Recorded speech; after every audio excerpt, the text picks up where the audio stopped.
इस प्रॉब्लम में हमें लाइमस्टोन, ये जिसका फॉर्मूला CaCO3 होता है, हमें इसका मास दिया हुआ है और हमसे यहाँ पर कार्बन डाइऑक्साइड और कैल्शियम ऑक्साइड का मास पूछा गया है।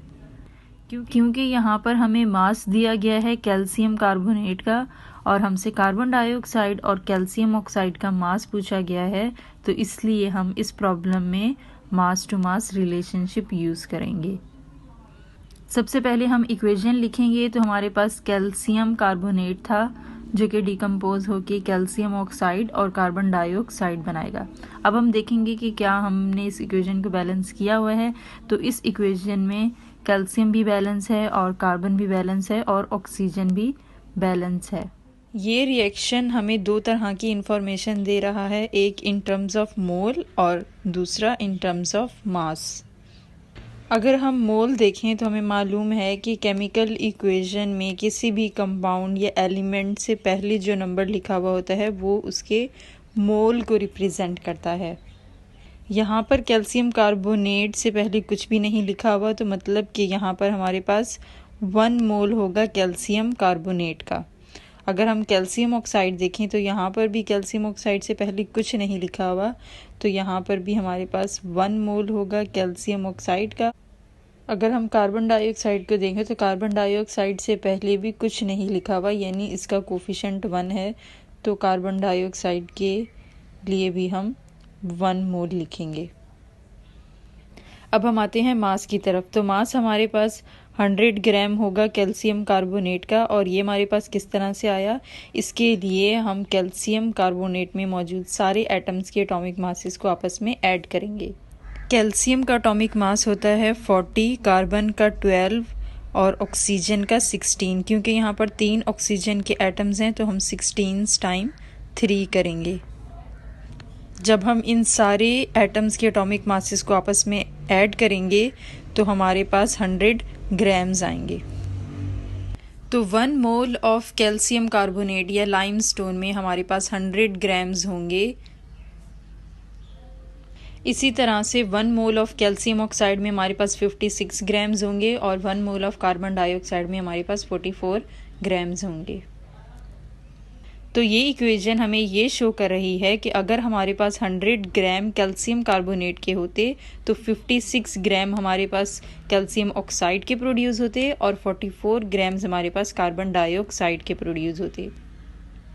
लेकिन प्रॉब्लम में हमें 25 ग्राम्स दिए हुए हैं कैल्शियम कार्बोनेट या लाइमस्टोन के। तो अब हम ये देखेंगे कि 25 ग्राम्स ऑफ लाइमस्टोन या कैल्शियम कार्बोनेट से हमारे पास कैल्शियम ऑक्साइड और कार्बन डाइऑक्साइड के कितने ग्राम्स प्रोड्यूस होंगे। सबसे पहले हम कार्बन डाइऑक्साइड का मास कैलकुलेट करते हैं। तो इस रिएक्शन के अकॉर्डिंग अगर हमारे पास 100 ग्राम्स कैल्शियम कार्बोनेट के होते तो हमारे पास 44 ग्राम्स कार्बन डाइऑक्साइड के प्रोड्यूस होते। 1 ग्राम ऑफ कैल्शियम कार्बोनेट के लिए हम 44 डिवाइडेड बाय 100 करेंगे। इससे हमें ये मालूम होता है कि अगर हमारे पास 1 ग्राम कैल्शियम कार्बोनेट के होते तो हमारे पास 44 divided by 100 grams carbon dioxide के प्रोड्यूस होते। लेकिन यहाँ पर हमारे पास 25 ग्राम्स दिए हुए हैं कैल्शियम कार्बोनेट के।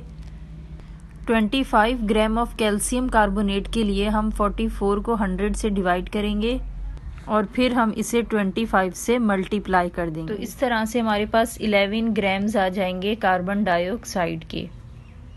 मीन्स कि अगर हमारे पास 25 ग्राम्स होते कैल्शियम कार्बोनेट के तो हमारे पास 11 ग्राम्स प्रोड्यूस होते कार्बन डाइऑक्साइड के।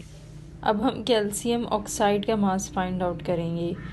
तो इक्वेशन के अकॉर्डिंग अगर हमारे पास 100 ग्राम्स कैल्शियम कार्बोनेट के होते तो कैल्शियम ऑक्साइड के हमारे पास 56 ग्राम्स प्रोड्यूस होते। 1 ग्राम ऑफ कैल्शियम कार्बोनेट के लिए हम 56 डिवाइडेड बाय 100 करेंगे। मीन्स कि अगर हमारे पास 1 ग्राम कैल्शियम कार्बोनेट के होते तो इस केस में हमारे पास कैल्शियम ऑक्साइड के 56 डिवाइडेड बाय 100 ग्राम्स प्रोड्यूस होते। प्रॉब्लम में हमारे पास 25 ग्राम्स दिए हुए हैं कैल्शियम कार्बोनेट के।